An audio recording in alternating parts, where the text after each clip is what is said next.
Ļoti cienījamā Saeimas priekšsēdētājas kundze, godājumie konferences dalībnieki, cienījamās dāmas, godātie kungi.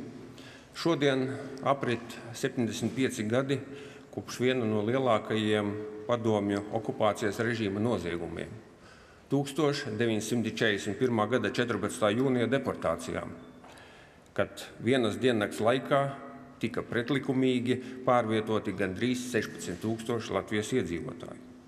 Tā bija tikai viena epizode no Otrā pasaules kara, kura notikumus Latvijā ļoti pārdzīvoja un šajos notikumos zaudēja vairāk nekā trešo daļu savu iedzīvotāju.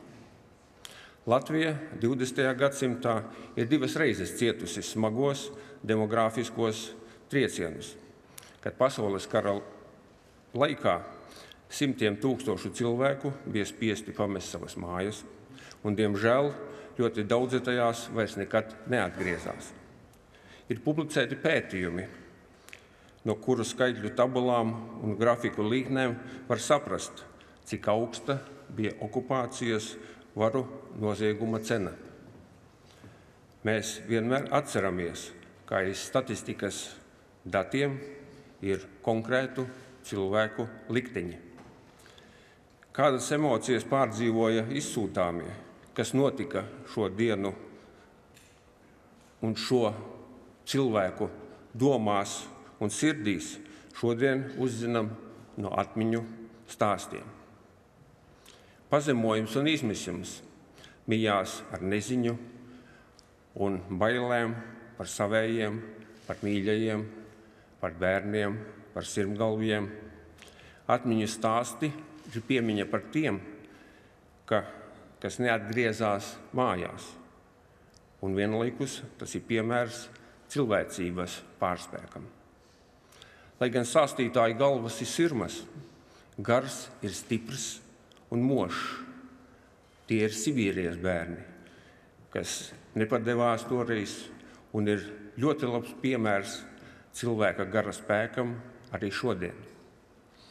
Kopš 2000. gada komunistiskā terora upuru atbalsta un palīdzības fonds Sibīrijas bērni nenogurstoši apkopo to cilvēku dzīves stāstus, kuri no Latvijas tika izsūtīti bērna vecumā. Sirsnīgi pateicos Dzintrai Gekai, visiem viņas domu biedriem, atbalstītājiem un līdzgaitniekiem, kas ir devušies un ir apņēmības pilni arī nākotnē doties jaunās dokumentālās ekspedīcijās, savu tuvinieku, draugu, tautiešu pēdu meklējumos uz tālajiem Krievijas austrumu apgabaliem. Tas ir neizmērojams ieguldījums savas tautas piemiņas iemūžināšanā.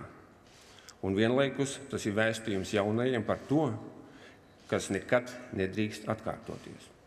Novēlu jums šodien veiksmīgu konferenci un, protams, tas, ko mēs šodien pieminam, nekad nedrīkst atkārtoties. Paldies!